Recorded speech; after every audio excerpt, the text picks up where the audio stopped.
Prime Minister Mark Carney is heading back to the White House next week to meet Donald Trump as challenges with the U.S. president remain as volatile as ever. The Canada-U.S. trade and security relationship tops the agenda as Trump's tariffs continue to weigh heavy on Canada's economy with no trade deal in sight.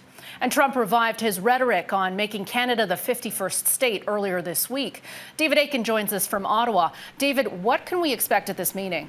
Well, Anne, the message from sources in the Prime Minister's office that I've been in contact with is that we should lower expectations. We are not expecting any new agreements out of this meeting. This meeting is about setting the stage for future agreements.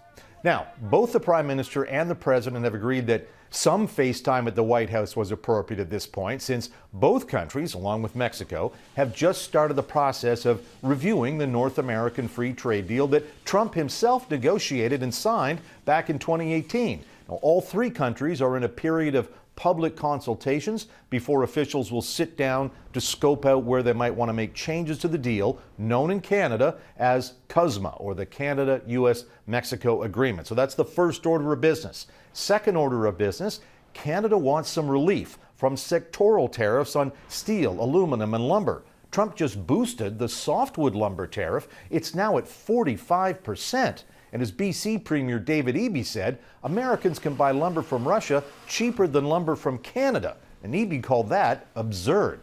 So the Canadian government's goal is to convince Trump to eliminate all or most of those sectoral tariffs before all three, Mexico, Canada, and the United States, sit down to open up CUSMA for review. So lots of work to do. Carney will fly to Washington Monday evening. He'll be in the Oval Office with President Donald Trump on Tuesday. Carney was last there on May the 6th.